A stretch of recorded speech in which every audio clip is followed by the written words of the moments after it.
What is up, folks? I am Chris, your UFL writer here at Occupy Fantasy, fired up to bring you another look at spring football here. Week 4 of the United Football League season has arrived, and I'm trying to remain positive because this league is losing head coaches faster than you can lose these GPPs that continue to shrink week after week in the spring football streets.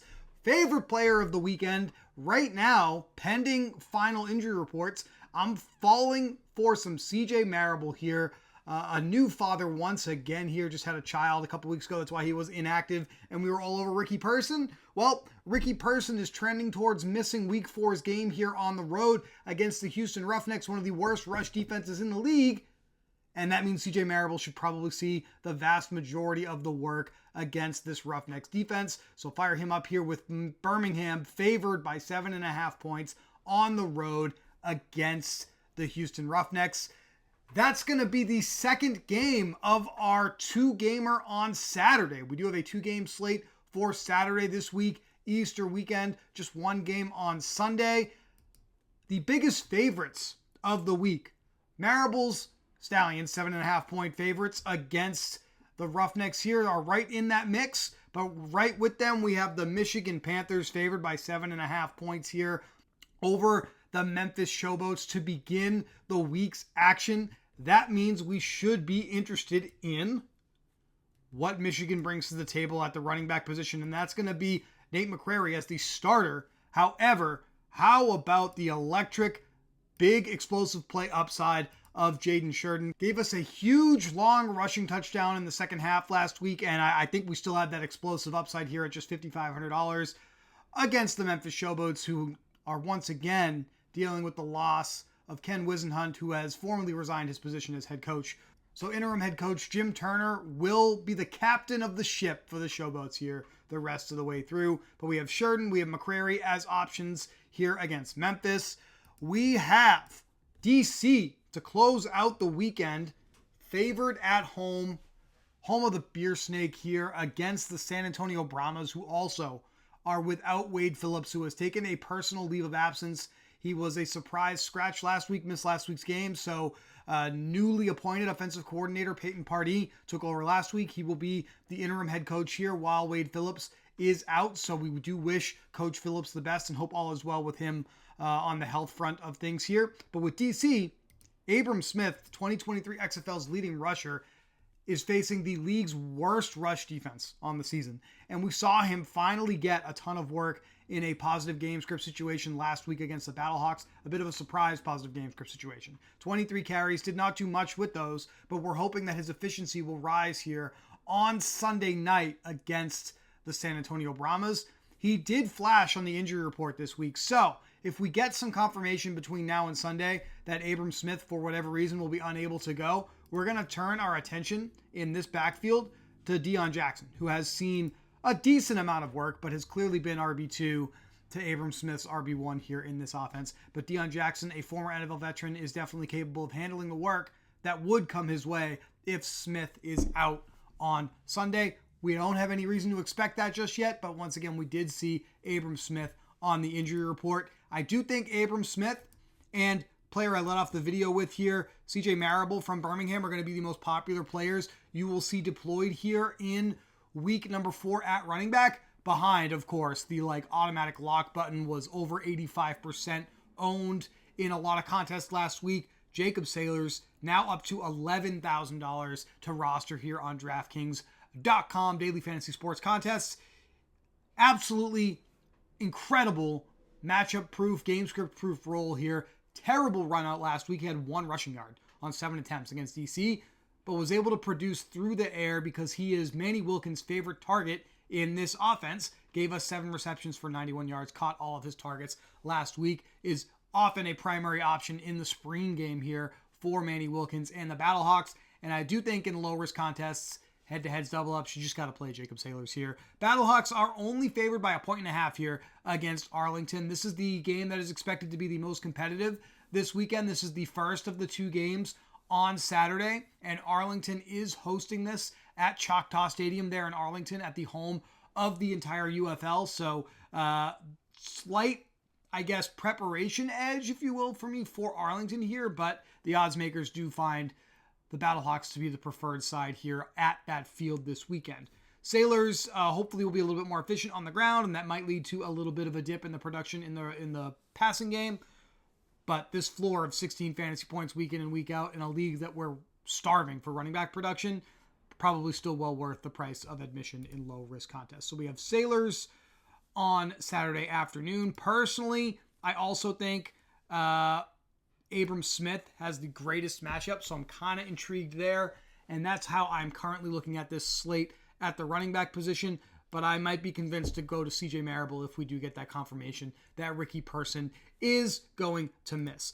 On the underdog side, Memphis continues to rotate the backup running back behind Deneric Prince, who seems to be capped at about 50% of running back touches. Jalen Jackson inactive this week, so that means Jacob Kabodi returns to his RB2 role. 2 weeks ago, he had 13 carries and 3 targets against DC. Should be in line to see similar work here against the Panthers to begin the weekend on Friday. Arlington side. Kalen Ballage finally outcarried Day Hunter and definitely lived up to his RB1 billing, so I do think he would be the preferred play in Arlington's backfield in a negative game script here. With the Houston Roughnecks, this is going to be messy because as much as we were interested in Zaquandre White after last week's really, really awesome weighted opportunity role, 15 carries out of the 19 total RB carries in the offense, plus 4 targets in the passing game, head coach CJ Johnson has sworn and told us that Kirk Merritt will return to the starting lineup here this week. So we're back to a 3-headed backfield, which caps the upside of all 3 of these guys. So I think they're all avoids here, especially as more than 1 touchdown underdogs here in week 4. We have San Antonio. Anthony McFarland continues to be hyper efficient on low volume. John Lovett is the starter as long as he draws a clean week of practice and is able to suit up on Sunday night. So I think this is an avoid as well because of how complex the backfield is. So Sailors, Smith, CJ Marable, those are the names to watch at the running back position. Quarterback position, DC has the highest implied team total at just under 23 points this week. Jordan Ta'amu has been very inefficient on the season. Ta'amu has thrown the most passes. He has 100 pass attempts through 3 games this year. He's completing just 46% of his passes. So a big reason why we see DC wide receivers on our underperforming wide receiver list is because Ta'amu in general is underperforming throwing the football. And there's going to be a big adjustment to the personnel here that he's able to use because leading receiver Ty Scott is now on injured reserve with a broken arm, probably out for the rest of the season. That means Ta'amu's going to have to try to be more efficient with cheaper receivers here in week 4 across the board. So a lot of opportunity for us to consider there with the pass catchers. But I do think Ta'amu with DC having the highest implied team total, extremely interesting here to close out the weekend on Sunday night at just $9,600. The field by far is going to be rostering Manny Wilkins and Bryce Perkins ahead of really anyone else. And that's because of each of them with their respective rushing upside. Perkins leading off the weekend here on Friday against the Memphis Showboats. We already know Danny Etling has been ruled out for week number 4 because of a likely concussion that he suffered last week in the beginning of the game. Rocky Lombardi is the backup quarterback here for the Panthers. I would look for Michael Nolan to continue to rotate quarterbacks here because that's what he's done all season long. So I do think Perkins' upside is capped. However, we saw his ceiling last week with the rushing touchdowns, right? So definitely always in play, even if he's only playing 50 to 70% of the snaps for the Panthers. Manny Wilkins definitely looking for a bounce back game after the 3 interceptions and the 1 lost fumble last week against DC, hoping for a get right spot against the Arlington Renegades. And what is really the only dramatic race for the playoffs here, 3 quality teams on the XFL side in St. Louis, Arlington, and DC. So this should be one of the better ones to watch this weekend if you're trying to pick and choose your spots to engage with UFL. Midday, Saturday afternoon, 12:30 p.m. By far, best game of the weekend. And then how about Matt Corral with the Birmingham Stallions? Game-winning touchdown off of a false start penalty to win the home opener for Birmingham. Back on the road here in week 4. I do think Corral has a tremendous amount of upside because with just 2 games played, he is still dropping back to pass a significant amount. We saw over 40 attempts to throw the football last week. Does have a little bit of rushing upside, 3+ attempts in each of the 2 games he has played, but is not going to be like Alex Magoo. He's definitely going to be trying to produce primarily through the air.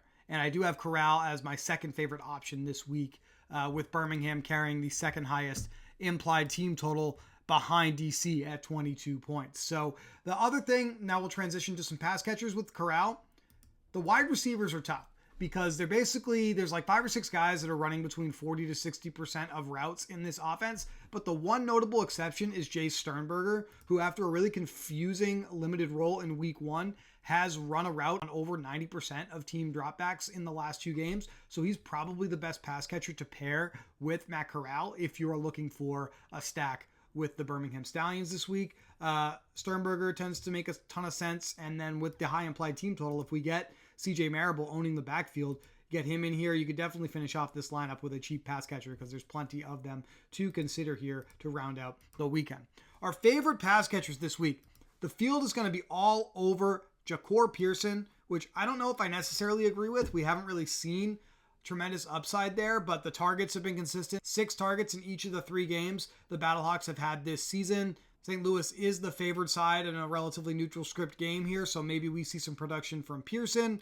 The number 1 wide receiver in the UFL, Jonathan Adams, had a mega game last week, but still tremendous amount of opportunities. I think he's going to be extremely popular. Player that should be popular, though, Kwame Lassiter, underpriced at $5,600, a full $3,000 cheaper than Jonathan Adams. Actually out-targeted him last week, had the touchdown, running virtually all of his routes from slot positions, makes him a pretty reliable check down option for EJ Perry and Troy Williams. It is going to be EJ Perry starting once again here in week number 4, but I do think Lassiter at $5,600 is an extremely underpriced option we should be considering for our lineups.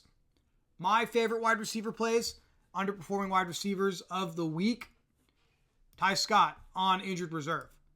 Cornell Powell has just 5 receptions on 22 targets and just the 1 receiving touchdown off of a deflected pass last week. Still on paper underperforming his opportunities more than anyone else in the United Football League, and now more of those opportunities are going to come his way. Between him and Ty Scott, they were running the majority of their routes outside the numbers. Now without Ty Scott out there, Cornell Powell is the lone remaining top-line wide receiver running downfield routes for the defenders. We could see Javon Antonio, who was inactive last week, or Braylon Sanders, who was active last week, probably take over the snaps and routes vacated by Ty Scott. And the reason I say that is if we look at the usage strictly at receiver, Chris Rowland, who's probably one of the first names people think of if you've been following the defenders this year for production, he's running over 80% of his routes from the slot. And then backup slot receiver Jaden Mickens is in the same situation. Hasn't really touched the routes outside the numbers, has strictly been running from slot positions. So I don't think Mickens or Rowland see a tremendous role change in terms of how they're being deployed by this defender's coaching staff. I do think it's between Antonio and Braylon Sanders to fill the void left behind by Ty Scott. But primarily, we're looking for Cornell Powell to seize the day here and take advantage of his opportunities finally here in week number 4. A few fun underperforming wide receivers. With 4 to 6 wide receivers running a decent amount of routes, roughly half of the amount of routes per game, then that means we're going to have spike weeks for a lot of different receivers in this Stallions offense. And why not Jalen Camp? Camp has a 15.5 yard average depth of target, had his most targets of the season last year with 5, just had 1 reception for 7 yards. We see similar usage this week at just $3,400. He could be a really interesting play in the $20, $10,000 to first guaranteed prize pool contest this year for you MME players. Really like Jalen Camp. With the addition of Marcus Sims, we have not really seen Houston change their rotation at receiver. Sims was not playing every down just yet. Now maybe he gets ramped up here in week 4, his second week with the team. But if he doesn't, we have an underpriced Lawrence Keys, who is also underperforming his opportunities in this offense. 4+ targets in each of the 3 games and under 5 fantasy points in every single game, despite a healthy weighted opportunity role in this offense. And finally, Gary Jennings Jr., former Battlehawk in the XFL, former Stallion last year, former Seattle Seahawk, all the way back to the NFL draft. Back with the Battlehawks this year. 4 targets last week, didn't catch any of them. Deep down the field routes, really high average depth of target for Gary Jennings Jr. This is a boom or bust play. This is going to be like no points at all, or he's going to get like that 1 50-plus yard catch for a touchdown or at least a healthy amount of fantasy points at a really juicy value price of $3,800. So similar to Jalen Camp, I do think Gary Jennings Jr. has a tremendous amount of opportunity here to succeed.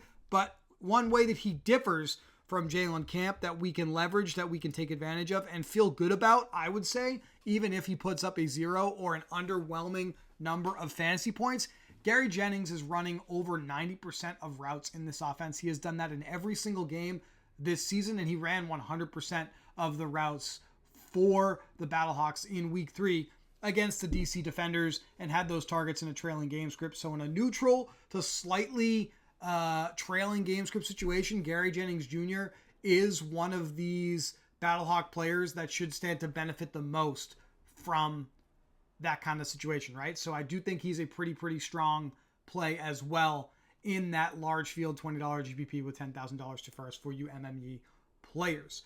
Low risk contests, stick to definitely Sailors, probably Abram Smith and or CJ Marable. One of those quarterbacks I talked about, my favorite this week. I do think I like Matt Corral because he's slightly underpriced against a bad defense. Wide receiver position, Jacob Harris, still underpriced, leading the Brahmas in weighted opportunity. We could go right back to the well with a really cheap Cornell Powell. We could go with a tight end that is running all of the routes in Matt Corral's Stallions offense, and we can get a defense here at this price. There's a lot of different directions that you can take it, but this is a fun week. I do think the UFL is still somewhat a salary is fake kind of DFS sport right now if you know what you're doing and you know which players to take advantage of. In fact, I don't even think Powell is the quote-unquote correct safe play here. It's probably Lassiter because he's actually been converting on his slot opportunities. But either way, you play something like this, you can still get any defense you want in there. And that is how we're going to take advantage of this weekend slate. Good luck in week number 4 in the UFL. Before we get out of here, though, I do have one thing that I want to make sure I shout out to you all. And that is shout out to Matt S, aka Random Rules from our Discord. Random Rules was able to ship the 5 Technique last week, $55 2 max GPP here. Really awesome lineup, and he credited the content that we're putting in our Discord and the videos on this YouTube channel here that we're putting together for you for being integral in him being able to take down this contest last weekend in week number 3. You want to get in the winner's circle with Matt, you want to enjoy talking about some UFL, you definitely want to click subscribe to the channel, you definitely want to join our Discord to get access to free UFL projections, underperforming wide receivers. We post those every week for you, and we're going to be here through the rest of the UFL regular season and the 2-week postseason to bring you home this spring football season. Guys, good luck here in week number 4. We'll be back next week to talk to you about week 5 in the UFL.